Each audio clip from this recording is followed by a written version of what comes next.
Ladies and gentlemen, boys and girls, lenders, senders, and oath benders, welcome along to the Joe Spivey YouTube channel, where we discuss books and little else. And first of all, folks, I must thank you all so very much for participating in my live stream, which was held on Friday night. I thought, seeing as it was jolly dark on Friday, and seeing as that I had a house to myself for once, that I might entertain you all to the max. And I think we did so. I managed to jabber on for just under 90 minutes, which of course left me in a state of bronchial servitude for the rest of the evening afterwards. I really did suffer after talking for that long, which perhaps means that I will never be a university lecturer despite the honorary PhDs which will rain upon me in the future. Who knows? But yes, I was sexually objectified, I was chided, and then was thanked essentially for all of my work on Friday evening. So yes, if you were here live, if you were a proper parishioner, then thank you, and if you have watched it in the ensuing hours, then thank you also. Yeah, it was a great opportunity. There was, an awful lot of... There was, I think, at one point, two parishioners had something of a sort of a rollicking disagreement betwixt themselves. There were rollicking disagreements between the parishioners and the priest, and lots of confessions were facilitated and losses indemnified. For those of you playing Joe Spivey Verbal Bingo, indemnified is worth 9 points this morning. But yes, I do have something of a canonical review for you today, folks. I'm retreading ground which has been so off trodden that there are 7 or 8 paths beside it. But we'll get onto that presently. I do, of course, have something of a Spivanian peroration for you all before we get into the gristle of the video. I've been watching, along with my mother, as is my wont, I think what it is, a Discovery Plus series, Meet the Rees-Moggs. I think it's been out for a little while now. It hasn't been much discussed in the media, much to the chagrin of Joseph and others who would like to see it discussed. Obviously, this follows the life, for a short while indeed at least, of the now former Conservative parliamentarian, Jacob Rees-Mogg of North East Somerset.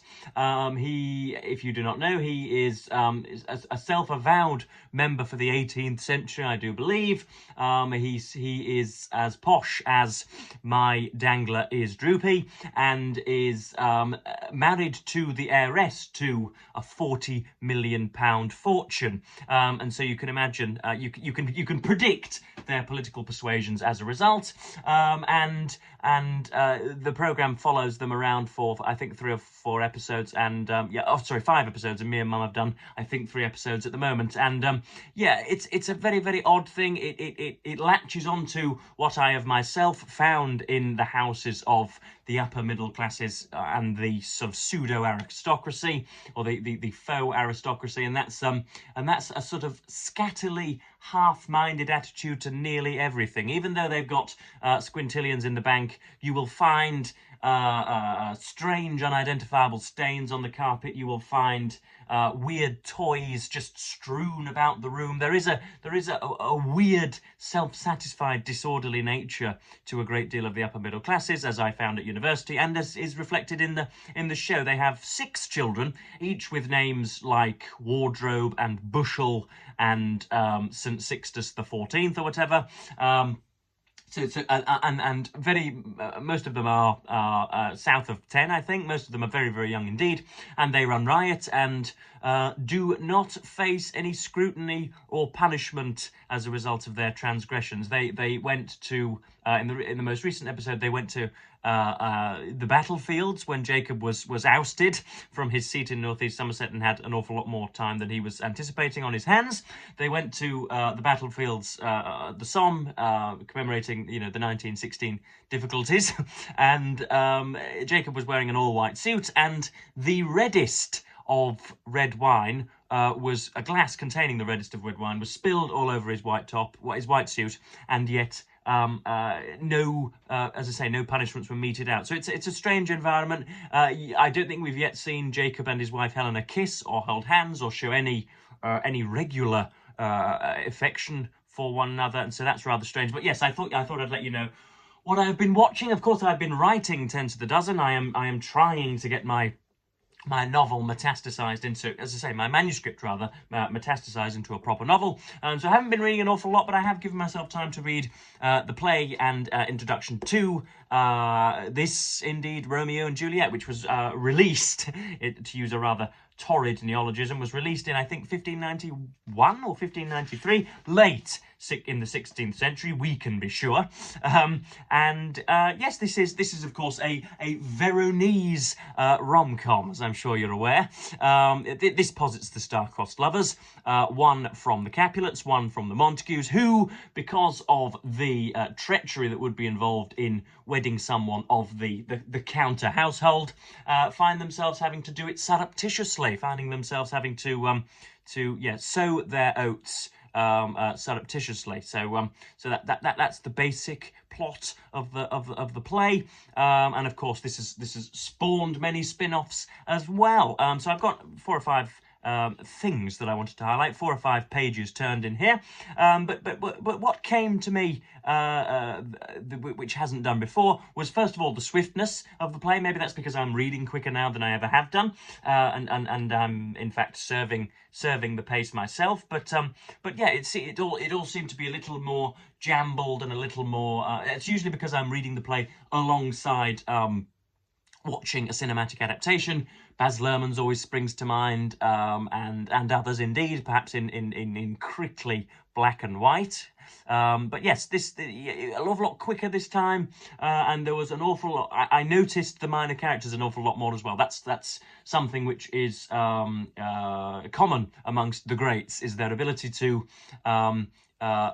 largen a very, very, very small character. So the person, sweeping the sawdust in the corridor, the person trimming the birds in the garden, the person dealing out the boiled sweets to young children. None of those characters feature in here, but those are just kind and helpful examples.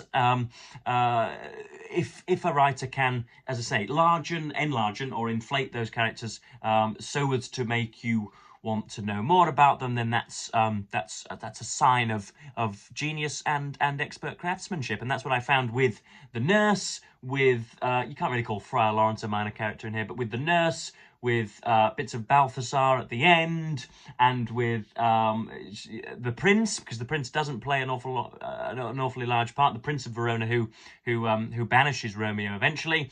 I'm sorry that this video may well be riddled with spoilers. There were a few bits that I felt didn't work simply narratively. Right at the end, of course, I think the biggest dunderhead of age 13 could change this plot so as to make it a little bit better. Again, riddled with spoilers. When Romeo believes Juliet to have died as a result of mourning Tybalt's passing, her cousin Tybalt's passing, he then obviously takes his own apothecary supplied poison to the tomb, to the bier, B-E-I-R or B-I-E-R, I'm not sure. Takes his poison to the bier and poisons himself before Juliet wakes up, when of course everybody who is anybody knows that really Romeo should have been, so as to be narratively feisty, we should have had Romeo drinking the poison just as Juliet wakes, and then you have the wide-eyed incredulity of the pair, and indeed hopefully the accompanying wide-eyed incredulity of the audience, and yet Shakespeare didn't bother doing that in a very, very strange lapse, I think we'll find. There's also bits and bobs otherwise. When Romeo gets in between Mercutio and Tybalt, and Tybalt stabs Mercutio under the arm of Romeo, I'm not sure either that such actions were really possible, or that Romeo would have been so sufficiently angry at the death of Mercutio as to go and kill Tybalt. I'm not sure. He's rather aloof. He's obviously aloof. He's limp-wristed and is on the sidelines, much more contemplative than the swashbucklers and the sword swishers are right at the beginning. I'm not sure he would have been risen. He would have been raised to the violence so as to kill Tybalt. I'm just not sure about the realism of it, folks. But there we are. Who cares about my slight misgivings? We do have some Bloomian bombasticity on the back cover here. We have him saying that Shakespeare invented the human as we continue to know it, and I believe his book on Shakespeare is indeed has been given that title. But yes, first of all we have Juliet. This is when having first come into contact with Romeo, when his heart forswears its sight, for he has not seen true beauty until this night, or whatever, when they've had their first few kisses at the Capulet household, Juliet is informed by her, I believe it's her nurse, that he is of the Montague clan and therefore must not be straddled even under the most desperate circumstances. And so this is Juliet. "'Tis but thy name that is my enemy. Thou art thyself, though not a Montague." What's Montague? It is not hand, nor foot, nor arm, nor face, nor any other part belonging to a man. Oh, be some other name. What's in a name? That which we call a rose by any other word would smell as sweet. So Romeo would, were he not Romeo called, retain that dear perfection which he owes without that title. Romeo, doff thy name, and for thy name, which is no part of thee, take all myself. Doff thy name. What a title that is, folks. Doff thy name. How often have we ourselves wanted to doff not our names, but the harmful adjuncts which are attached onto our names. Next up we have Friar Lawrence, who who I think gets the lion's share of the eloquence and the brilliance in here. Sometimes he blows you off your feet as much as Romeo does. I didn't really light upon Romeo very much. I found myself circling lots of Juliet's soliloquies and an awful lot of Friar Lawrence. So Friar Lawrence is coming into contact with Romeo after he has had first contact with Juliet. Of course, Romeo is first of all felled, shall we say, emotionally and physically felled by Rosaline. That's who he's pining over at the beginning, and it is his rather, as I say, hopeless besotment with Rosaline and pathetic besotment with Rosaline that precipitates Mercutio's Queen Mab speech, which I couldn't really grapple with. It was so gnomic as to sacrifice my understanding. But Friar in this section is coming into contact with Romeo, and I always, for some reason, I imagined him as some sort of gentleman from Barnsley who takes no nonsense, and also obviously prayers to the higher ethereal being in the clouds. So this is Friar Lawrence. "Benedictite, what early tongue so sweet saluteth me? Young son," this is Romeo, "it argues a distempered head so soon to bid good morrow to thy bed. Care keeps his watch in every old man's eye, and where care lodges, sleep will never lie. But where unbruised youth with unstuffed brain doth couch his limbs, there golden sleep doth reign. Therefore thy earliness doth me assure thou art uproused with some distemperature. Or if not so, then here I hit it right. Our Romeo hath not been in bed tonight." And that is the case. He has been dangling from the balcony of dear Juliet. So that's that. Next up we have again another speech from Juliet, who upon realizing that Romeo has slewn Tybalt after the uproarious affair in the street, has been banished by the prince, and she's contemplating the malevolence, or indeed, the fighting and the transgressing of the person whom she most devoutly loves, and she goes on after this to repent and to regret having spoken ill of her husband, but at the moment she's contemplating the duality. "O serpent heart, hid with a flowering face, did ever dragon keep so fair a cave? Beautiful tyrant, fiend angelical, dove-feathered raven, wolvish ravening lamb, despised substance of divinest show, just opposite to what thou justly seemest, a damned saint, an honourable villain. O nature, what hast thou to do in hell, when thou didst bower the spirit of a fiend in mortal paradise of such sweet flesh? Was ever book containing such vile matter so fairly bound? Oh, that deceit should dwell in such a gorgeous palace. Was ever a book containing such vile matter so fairly bound?" There's Shakespeare. I think hinting at the comedic nature there, and engaging in a bit of intertextuality. Next up, we have Juliet talking about that was her talking about time, but I'm not going to include it because it's a short paragraph which didn't really contribute to my review. Next up, we have Mr. Capulet. It's worth saying that Juliet is 13 or 14 or something. She's just shy of 14 and is at the complete behest of her father, Mr. Capulet, Lord Capulet, I believe he should be called. And it is their intention, Lord and Lady Capulet, for her to be married to, what's his name now? Paris. Prince Paris, I think his name is. And he is mild-mannered and not as roguishly fantastic as Romeo would be. And so she, you know, Juliet isn't as keen. And by the time they're setting up the marriage, Friar Lawrence has married Romeo and Juliet already, and so it would be an affront to Christ, I think we might call it, an offence unto Christ to marry again.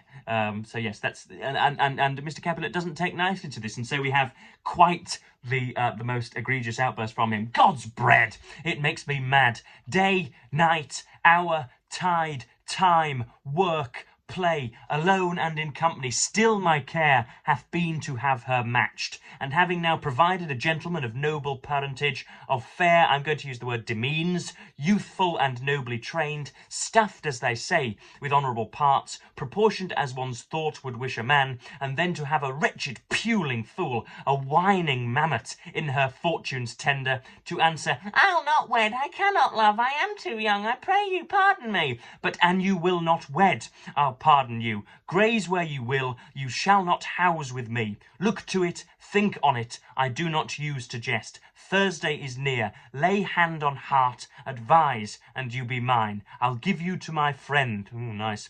And you be not mine, I'll give you to my friend. And you be not, hang, beg, starve, die in the streets, for by my soul I'll ne'er acknowledge thee, nor what is mine shall never do thee good. Trust to it, bethink you, I'll not be forsworn. And that's the last of all I'll read out today. Of course, you have Friar Lawrence's conjuring. And Friar Lawrence originally marries Romeo and Juliet to darn the stretched relations between the Montagues and the Capulets, but this is not to be. Now I have looked upon YouTube and found that a lot of other booktubers are of a feminine disposition, either male or female, have been reading their own Romeo and Juliet in the past and have found that it is, as per usual, that William Shakespeare was, you know, an ineluctable misogynist and was, as a result, deemed unworthy of our modern study, which of course is absolute nonsense.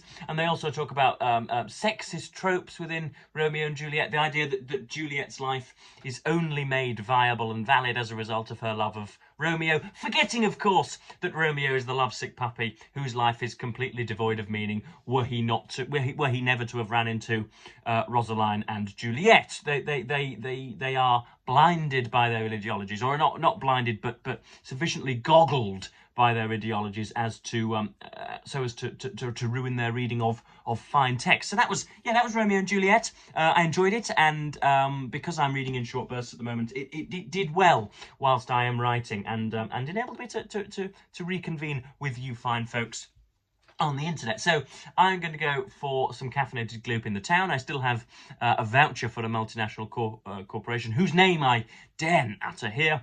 But yes, that's been 19 minutes, and I think that'll just about do us, folks.